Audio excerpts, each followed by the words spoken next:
Assalamu alaikum урматтуу кыргыз элим, урматтуу момусман туугандар. Бүгүн 20 март 2023 жыл апта күнгө дүйшөмбү.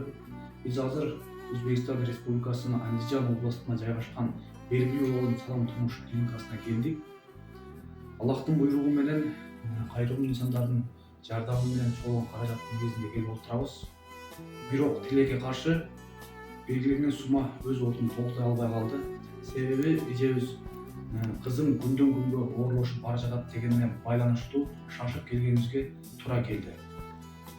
Азыр карындашыбыз бүт аппараттан өттү.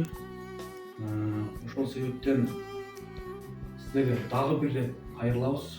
Нурайым карындашыбызга жардам иретинде колдоо көрсөтүүңүздөрдү өтүнөбүз.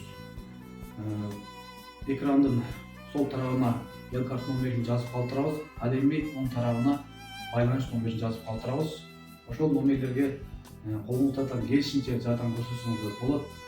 Ошондой эле дагы айтып кетчү нерсе, мына жакында ыйык ороз айы келе жатат. Ыйык ороз айыңыздар кут болсун. Ошол ыйык ороз айына баардыгыбыз жан дүйнөбүз таза болгон абалда келгенге баарыбызга насип кылсын. Бизден кеткен ката кемчиликтер болсо, биз сиздерден терең кечирим сурайбыз.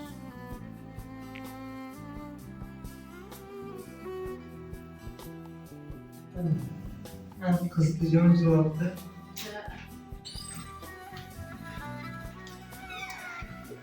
Şurada mı?